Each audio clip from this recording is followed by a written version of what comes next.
Let's go around the league and discuss every game in the SEC. We do it every week. Brent Rollins, Jim Donnan, Dayne Young, presented by Breda Pest Management and Connor Grading and Landscaping. We know we want to hear more about Georgia and Ole Miss. That's going to be a little bit later in the show, so stick around for that.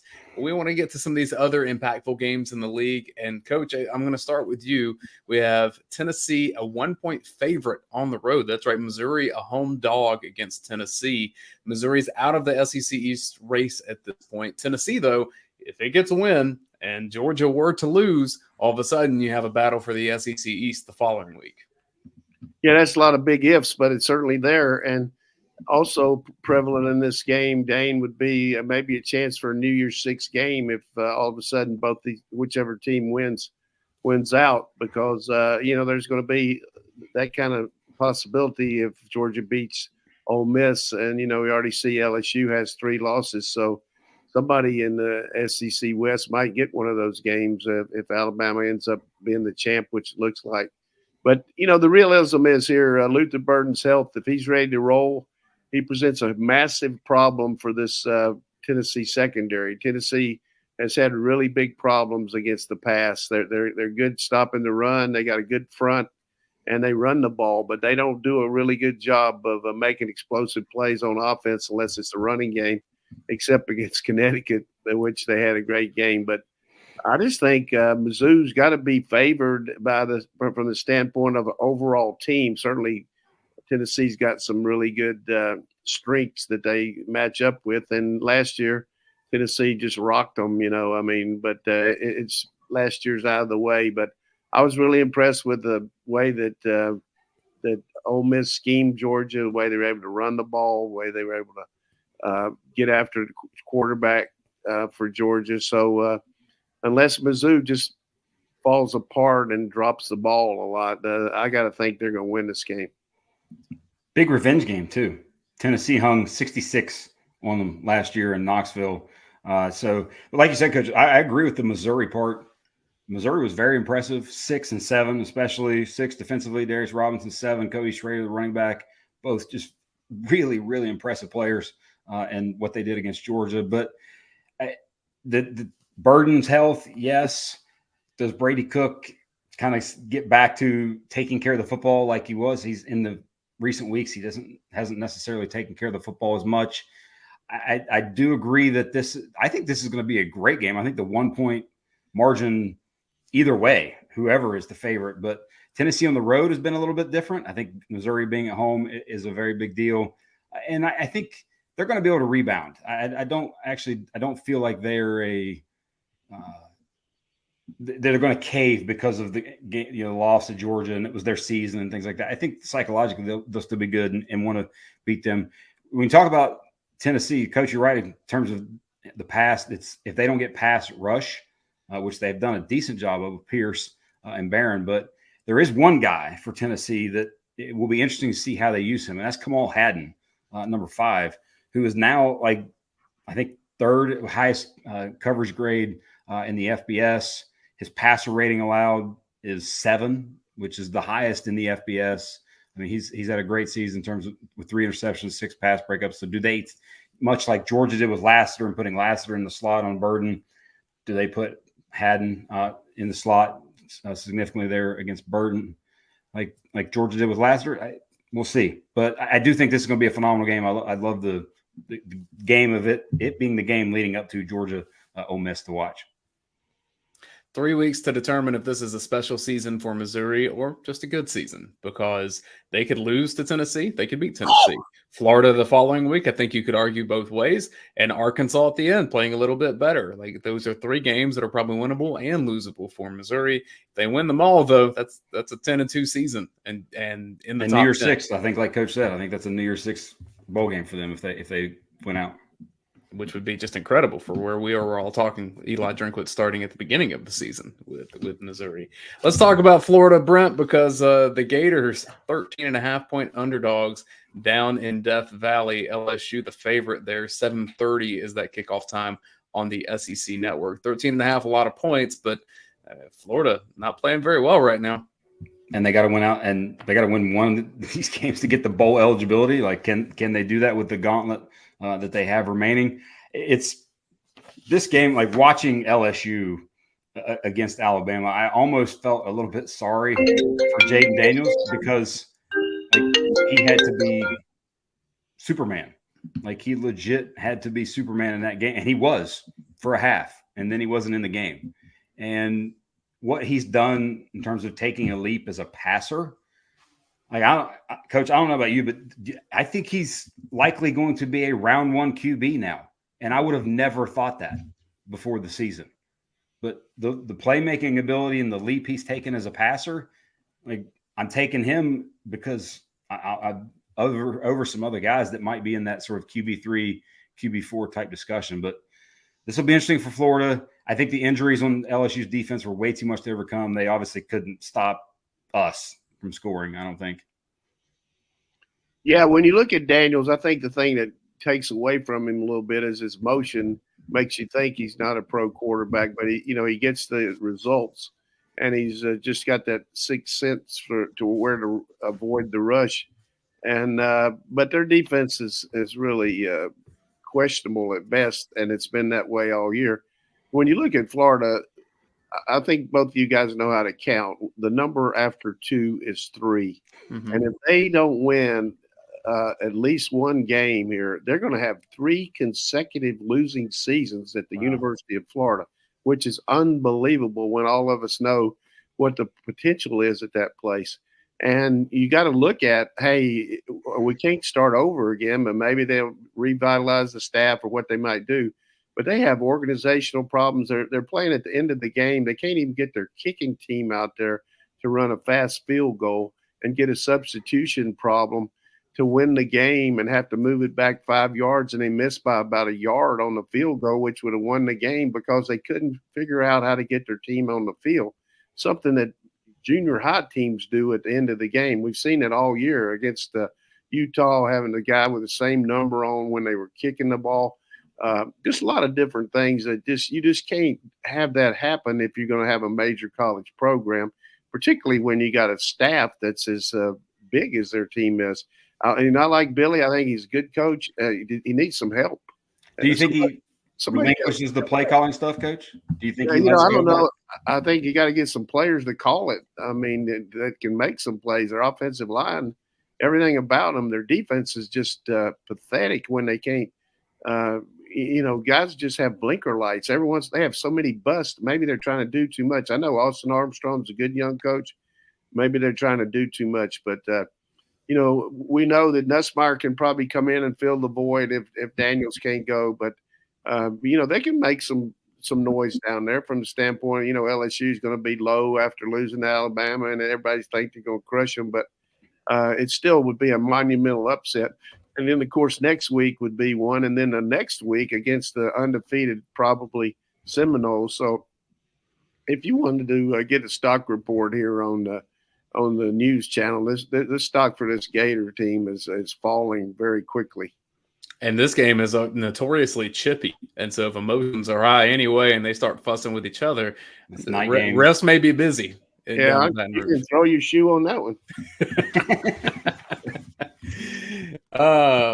Let's thank our friends over at Breda Pest Management for a moment. They're the official pest control of the Georgia Bulldogs. They protect Sanford Stadium. They can protect your home as well. BredaPest.com.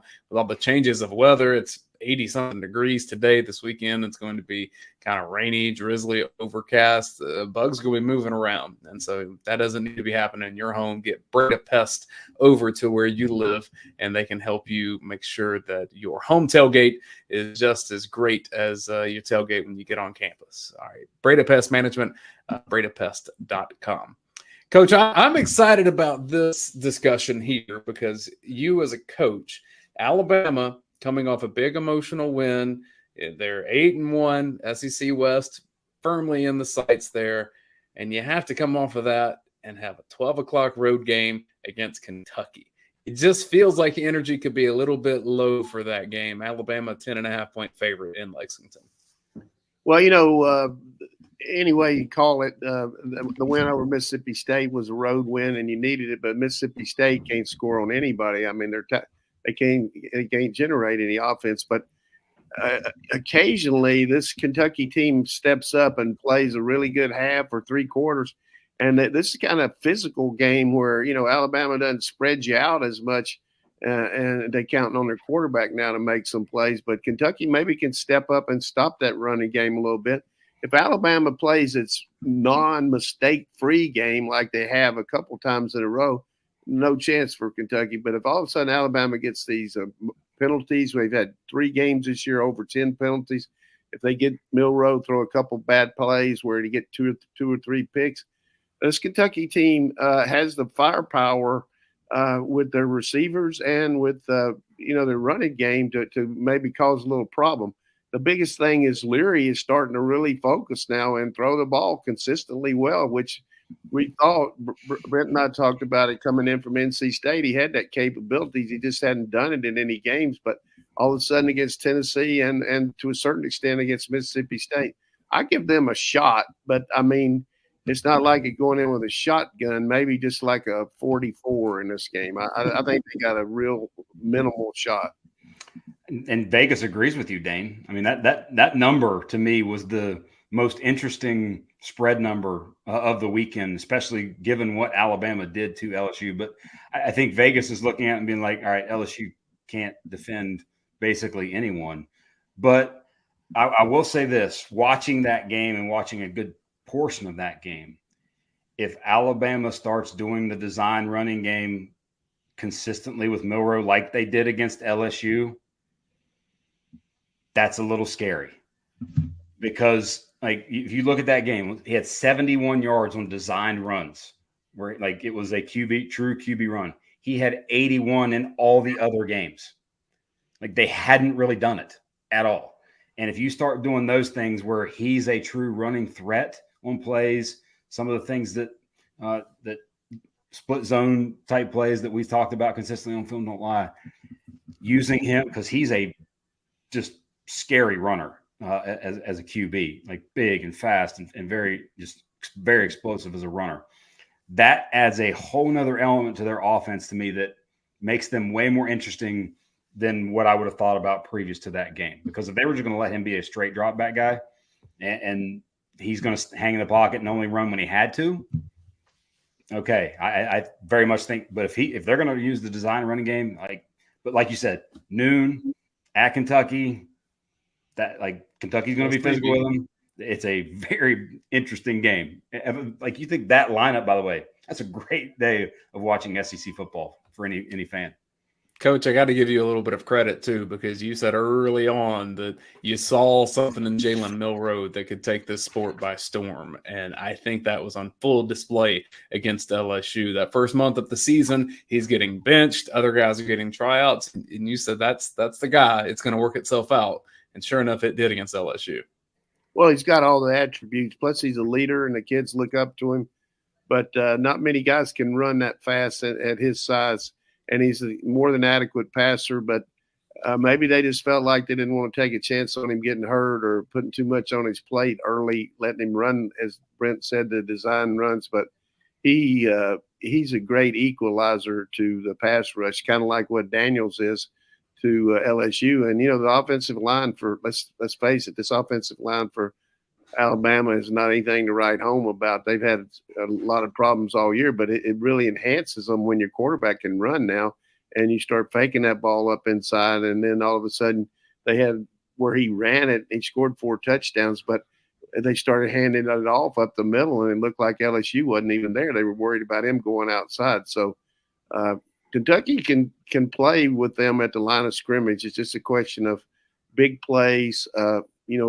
Notoriously, Kentucky has started fast in some games, and Alabama has started slow. When you look at the 21-21 halftime score there, they were behind Texas the whole game, and then they were behind 28-21 against LSU. So maybe Kentucky can jump out there and get after them, but they can't start they started out 14-0 against Missouri too. So we'll see how it runs, but I like to see the Cats get it rolling here one more time before basketball gets running up there. I know you were happy to see Sam Pittman and the Arkansas Razorbacks find a way to beat Florida. That game went to overtime. Arkansas's 3-6 now, but a home favorite against Auburn, Brent.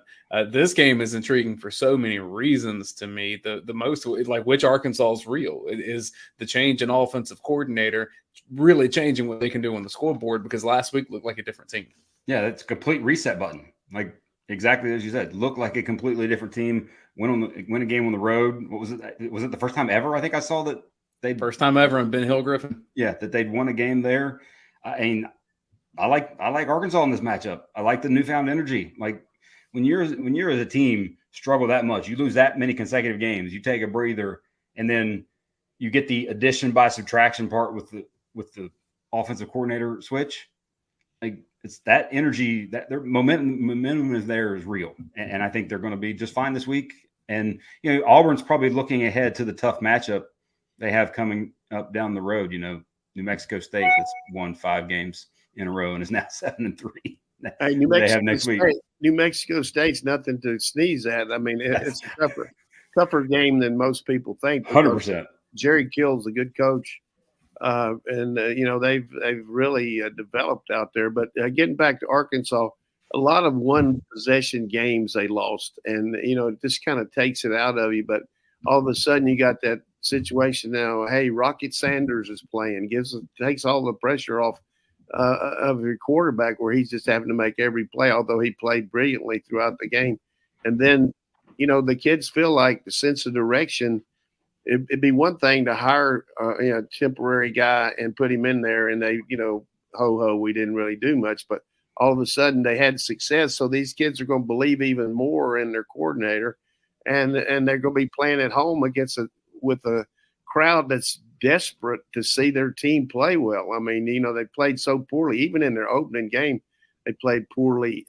And so I think it's just a real formula for Auburn coming in there against a team that they don't need to be playing these guys with this kind of emotion compared to what somebody would have picked them a couple weeks ago. So Auburn has got a pretty good sense of direction now. I mean, the quarterback's throwing the ball better.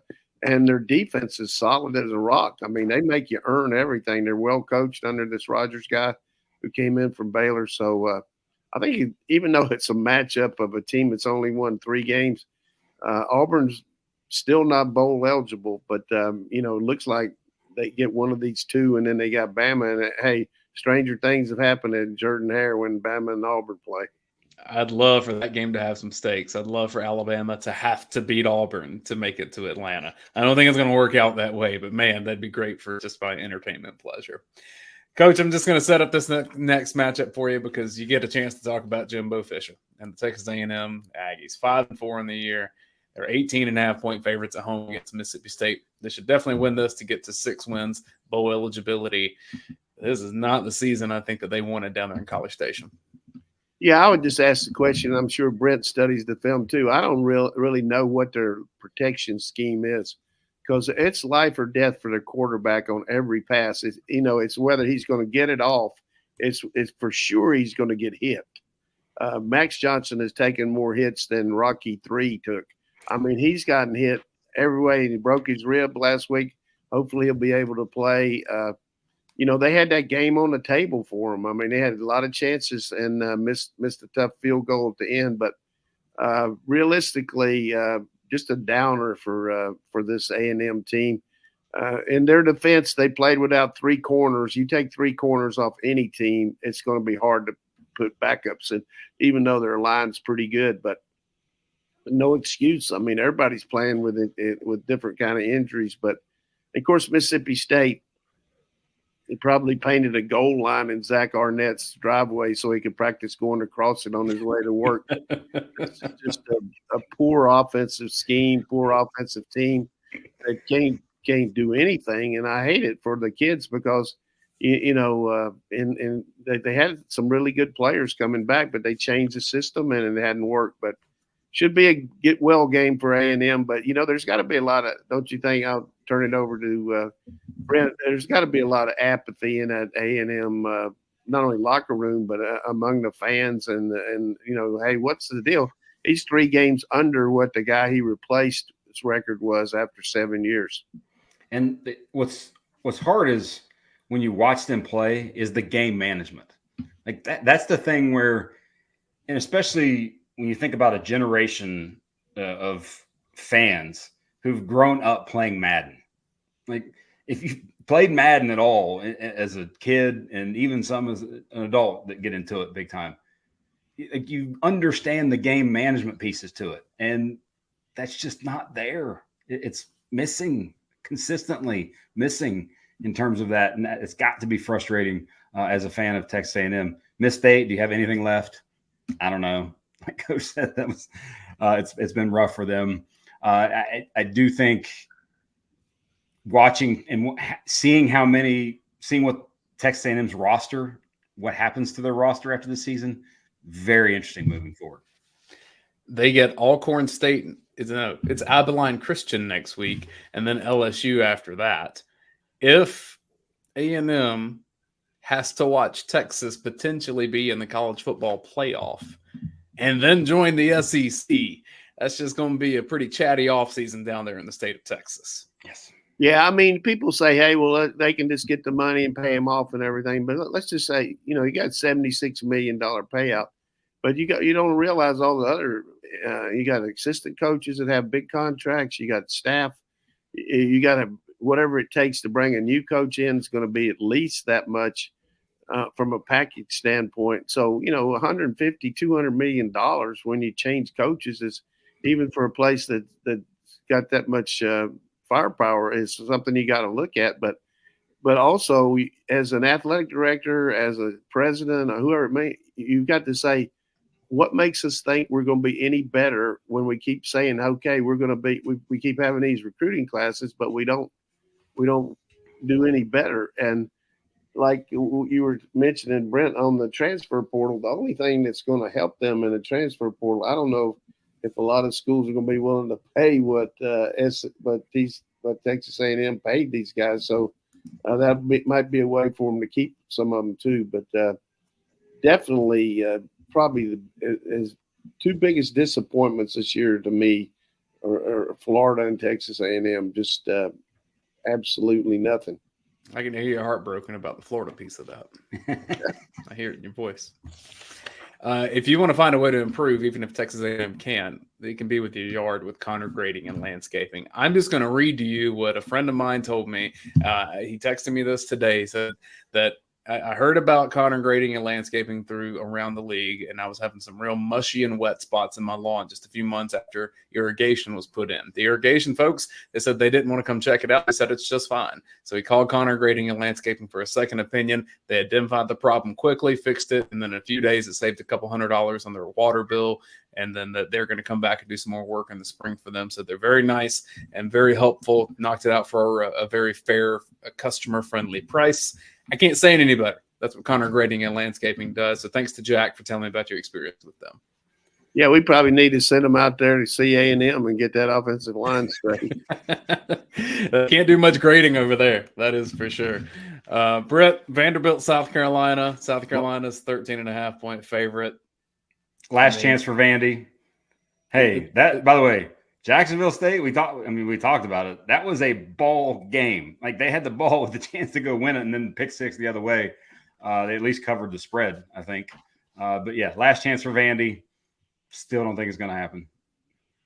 Yeah, I mean, this South Carolina team gives up yards by the gazillions. And, unfortunately, they keep getting linemen hurt offensively, so Rattler's running for his life. But if they get Juice Wells back to go with the other guys they got, it'll certainly help their attack. And they've got,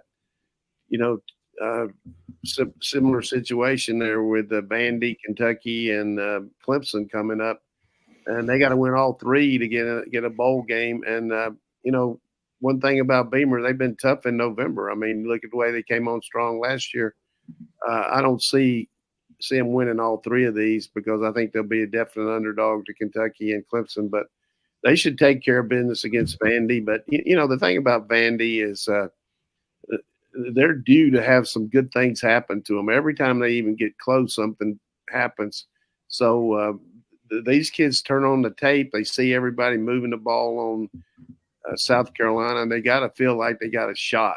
And all of a sudden, the fans aren't showing up there at Williams-Brice. I mean, you saw the stands the other day. It was unbelievable. I mean, I thought I was looking at one of those women's basketball games where they got everybody in real tight, and it's sold out. But at South Carolina women's basketball gives them something to be fired up about. I mean, they got that young girl from Columbia playing for them against Notre Dame. Man, she was tough. But I just think South Carolina is looking at credibility now. You've got to look like you got something to build on here to talk about for next year.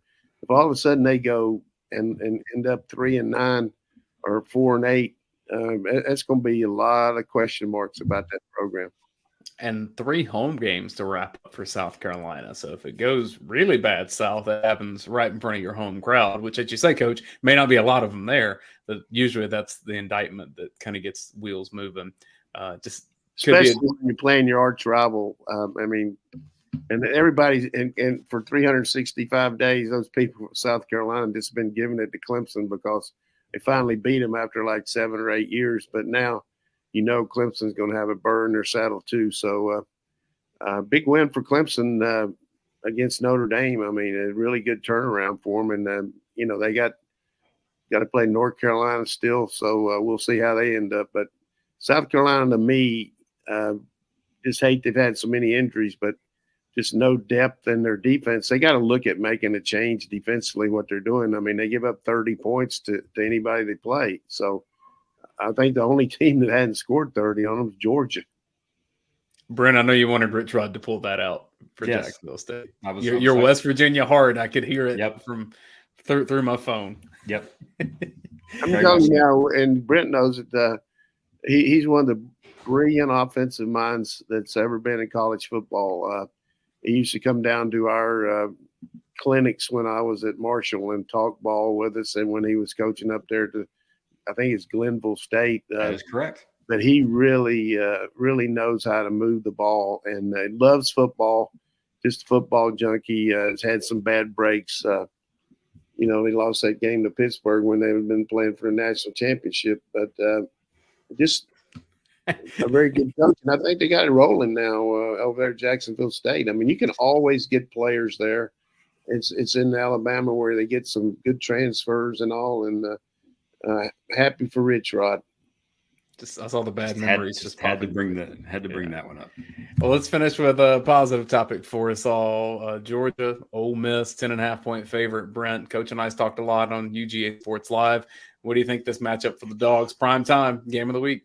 I mean, it's going to be a phenomenal game, I think. And there's so many elements to it that we talked about on the Film Don't Lie Ole Miss preview that folks can see on this YouTube channel. But I will say the 2 big differences in terms of this game versus the Georgia-Missouri game.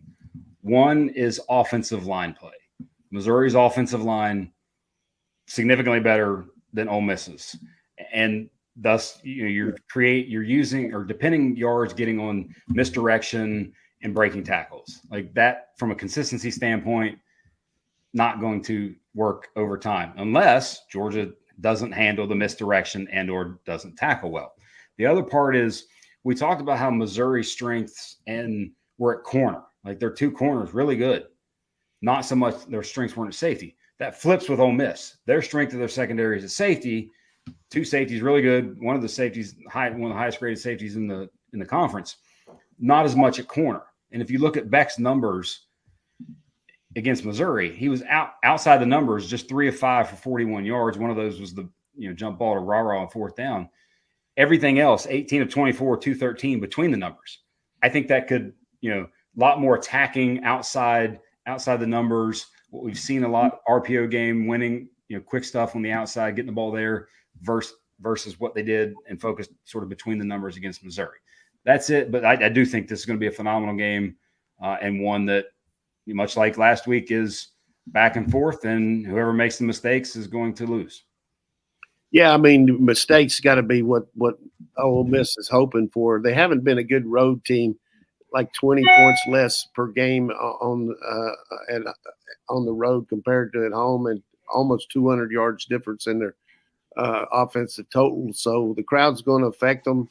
They have the hurry-up offense, which Georgia knows how to get lined up and play against them. They can't afford a lot of 3-and-outs against Georgia because I think Georgia's going to control the ball. have a superior kicking game. Georgia's really close to breaking some of these kick returns, and they got, an unbelievable. I mean, you saw last week, Ole Miss blocked a field goal and had one blocked against them too for a touchdown. So kicking game will be big. But bottom line, you're playing at night. Neither one of you guys had reached puberty the last time Georgia lost in 2009 at home at night. So it's going to be definitely in Georgia's favor. But I think certainly presents a big challenge for Georgia to play against this Ole Miss team. It's going to help the resume if they can get that W as far as the national, rankings and everything. Ole Miss, the only SEC team that Kirby Smart has not defeated. We only played them once, and it was in the first season. So it's a bit of a misleading stat. I do wonder if Lane went and watched that game. Like, did he go back? Because I vividly remember there being just wide open receivers in that game. So yeah, we had some guys that they picked up at the bus station on the way to the airport playing corner that game. Yeah. But just really bad. Our secondary that year was – and Freeze didn't let up either. I mean, they destroyed us. So, but, hey, that's neither here nor there. But enjoyed getting to go over all these games. Appreciate our sponsors and glad to hear people are listening to what you say about these sponsors and looking at what they can do for it, because we wouldn't have them helping out our show if we didn't really believe in them too. And so appreciate you. If you do have some interesting situations that you can report to us, that's nothing better than word of mouth. Absolutely. And we appreciate Breda Pest and Connor Grading and Landscaping. Just peeking ahead to the SEC schedule next week, there's a lot of, we mentioned New Mexico State, Chattanooga's in there, UL Monroe's in there, Southern Abilene Miss, Christian, I think. Abilene Christian, FIU. So although, Coach, you mentioned New Mexico State a little bit better than what you think against Auburn. Hey, and that Chattanooga Mocs, man, they were playing for the Southern Conference Championship last week against Furman, lost in a real close game, but they got one of the better 1AA teams. But they're not going to go in there and beat Alabama. They could maybe go in there and scare them a little bit. But I think the same with Georgia State, with LSU. I've seen Georgia State compete with good teams. Georgia State's got an offense, but for some reason they didn't play it last week. The coach got really mad and jumped on them a little bit. He's done a heck of a job over there, but James Madison, man, I mean, 9-0. Everybody needs to let them go on and play in a bowl game. I mean, this bowl game, put them in the playoff. Yeah, second. Yeah, let's play them in the first round. I love that. There is one game, Dane, that we did not talk about that's very important on the show right here. The West Virginia Mountaineers go to the Oklahoma Sooners this week. I know. I was starting to ask you. I can't believe that line's that much. OU's like double-digit favorite, and Mountaineers. I mean, just a tragedy they lost that Houston game where they'd really be in the exactly. That's a game they should have won. But hey, Neil Brown's actually got it rolling a little bit. They're a lot less boring now. Give them credit. That's a good comeback for the Mountaineers. We'll discuss it all next time when we do our show. Thanks to Connor Grading and Landscaping. Thanks to Breda Pest Management. For Jim Donnan and Brent Rollins, I'm Dayne Young.